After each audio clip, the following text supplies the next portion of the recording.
Yan, morning guys. Update tayo sa ating mga tanim na pipino. Yan. Ang tanim natin guys ay 50 days na to guys. 50 days na to. Noong pagpataw niya ng 40 days, ayan, nagsimula na tayong mag-pick. Ngayon ay 50 days na. Ayan, nandito na sa itaas yung kanyang mga bunga. Yan. Dito sa ibaba, yan, mayroon pa din kakaunti. May mga bunga pa din sa ibaba na kakaunti. Yan. May mga bunga pa. Yan. Araw-araw tayo dito guys, mag-pick. Yan. Simula noong 40 days pa lang ang ating mga pipino, nagsimula na tayo mag-picking. Araw-araw, seleksyon. Yan. Nandito na sa level na to ang mga bunga. Yan. Medyo malalaki na ang mga bunga nandito sa level na to, sa gitna. Yan, marami. Medyo may mga bunga pa. Yan. Yan. Ito. Ayan. Dito mayroon pa din sa ibaba. So, ayan. Ayan lahat ang ating mga pipino guys.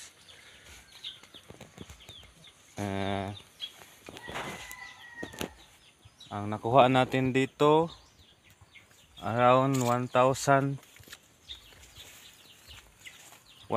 kilos na guys, more or less. Ayan, around 1,100 kilos na nakuha kuha natin dito, na deliver doon sa ating buyer. Yan, nakapag-deliver na tayo doon sa buyer ng 25 sacks na mga pipino. Yan.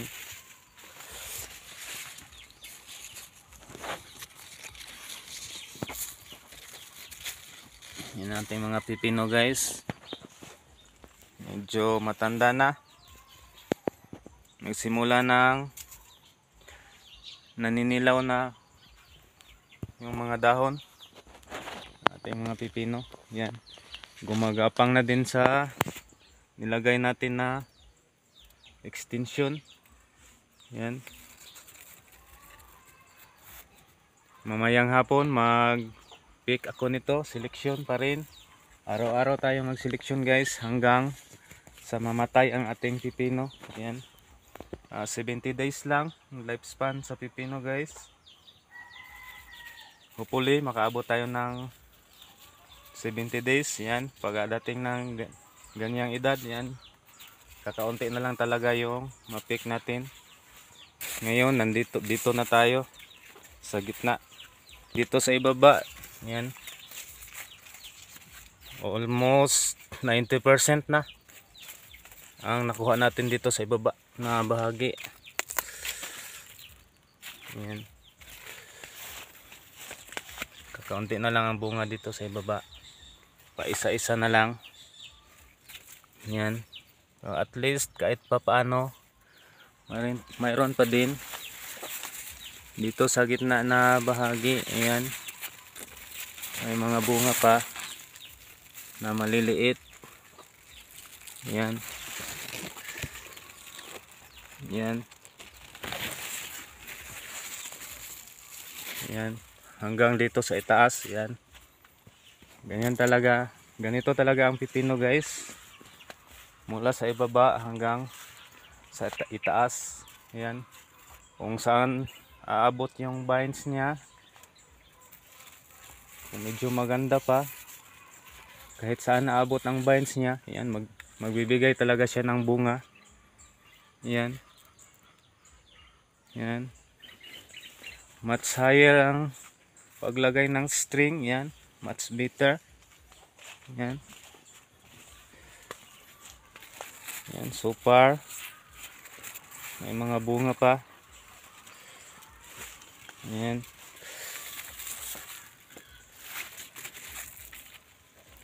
Kahapon ang nakuha ko nito dito kahapon around 150 kilos lang kahapon.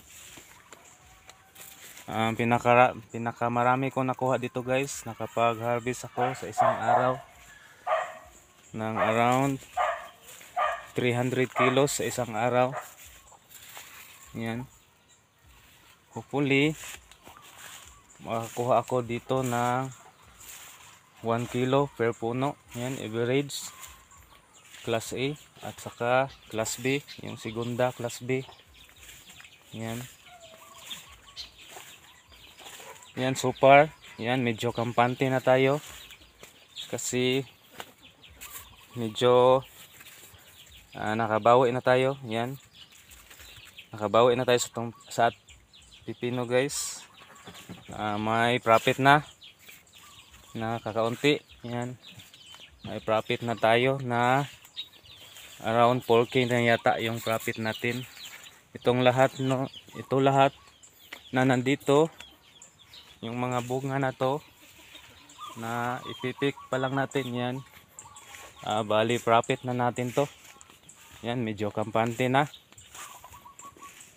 Ang gastos ko dito around 11K. Yan, sa fertilizer, seeds at saka mga insecticides at fungicides. Yan, medyo malaki-laki din. Yan, yung 11K medyo malaki na yan sa amin na mga farmer. Yan,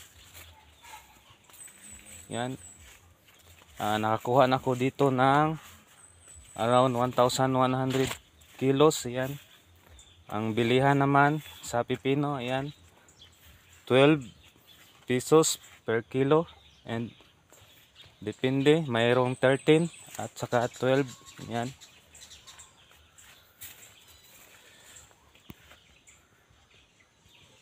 yan,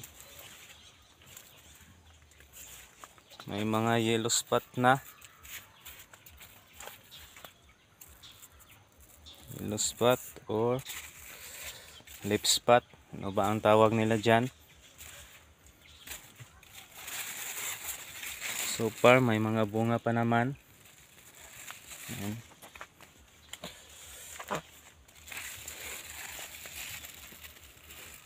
Yan, may mga bunga pa. Dito na talaga yung maraming bunga, dito sa gitna na level.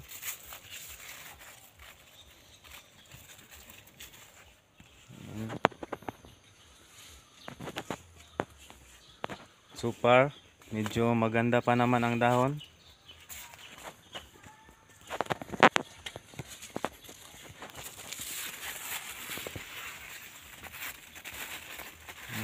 Mga bunga may kakaunting deform. Yan, matik, automatic, segunda.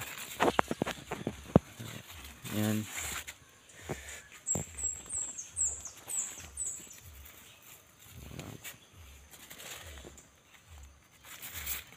dito na talaga sa gitna ang mga bunga ng ating mga pipino. Yan, hopefully mabusog natin ang mga mata ng nag-view sa ating videos. Yan, ang ingay guys ng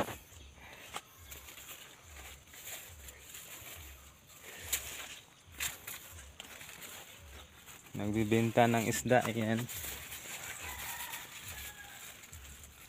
yan, may mga bunga pa talaga ating mga pipino. Yan, super. Yan, napaka productive ang ating mga pipino guys.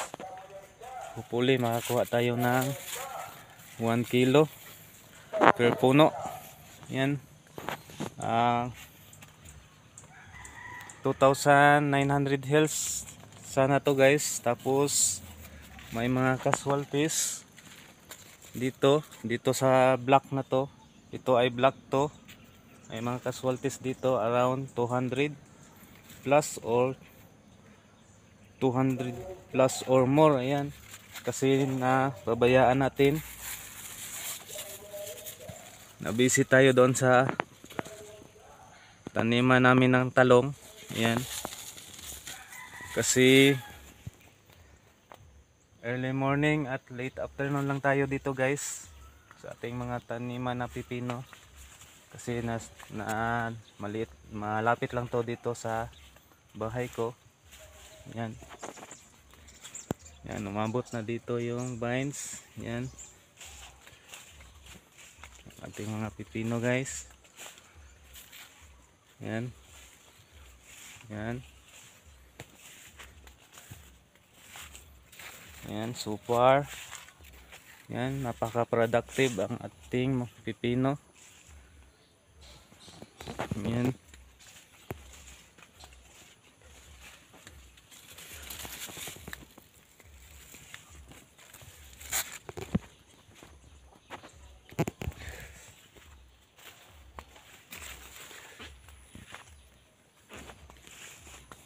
yan, doon banda parang ampalaya na. Yan, kaya lang medyo uhaw to ang ating mga tanim na pipino guys, kasi almost 2 weeks na hindi inulan, kahit makatikiman lang ng isang bisis na ulan. Yan, yan, kahit walang ulan, yan, medyo maganda sa part ng ating mga pipino na minsan lang ang ulan, kasi hindi masyado kinakain ng punggos ng mga dahon ng ating tanim na pipino. Ayan, hopefully makatikim ng ulan kahit isang beses lang ngayong week na to. Ayan, ayan, so far yan, napaka productive talaga ng ating mga pipino guys.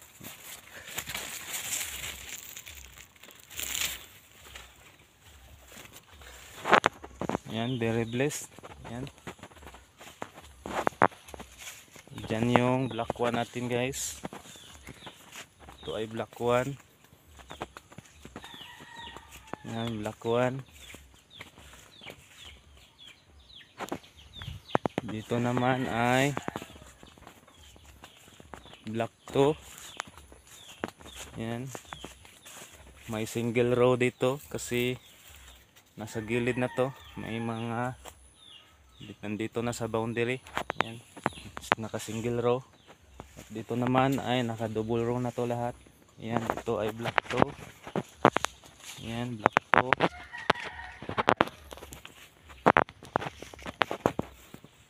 Black 2 to guys. Yan,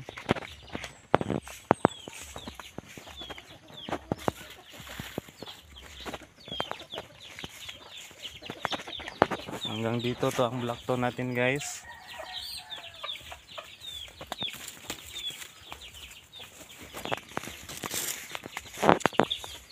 Yan, ang black 2 natin yung dyan. Yan, dito na part. Yan, inatake na ng leaf miners. Yan,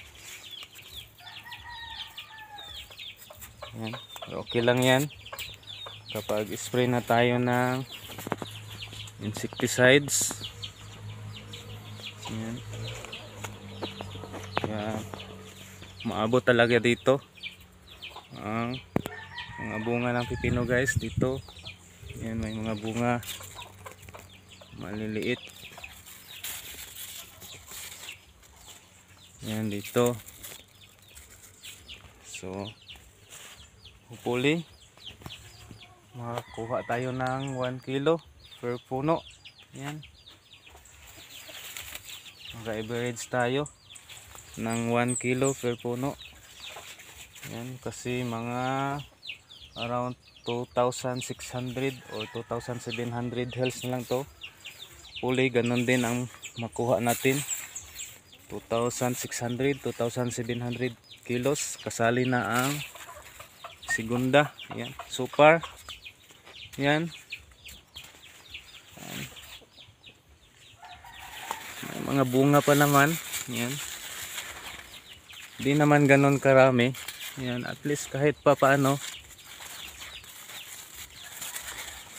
mayroon. Yan, very blessed. Yan, na kasi nailabas na natin yung naipinance natin. Yan, itong natira na dito ng mga bunga yan. Profit na natin to. Yan, super. Yan, maganda ang proceeds ng ating pipino guys. Yan, medyo kampante na tayo. Kasi at least kahit pa paano may profit talaga. Yan, money maker talaga yung pipino. Yan. So, hanggang dito na lang guys. Pagkuha natin ng dokyo. Yan, hopefully marami tayong ma-inspire na katulad natin ay farming. Yan. Yan, ako nga pala si GC, nagsasabing be simple, be humble, work smart, at sipag lang. Yan, para at least. Yan, salamat. Happy farming guys.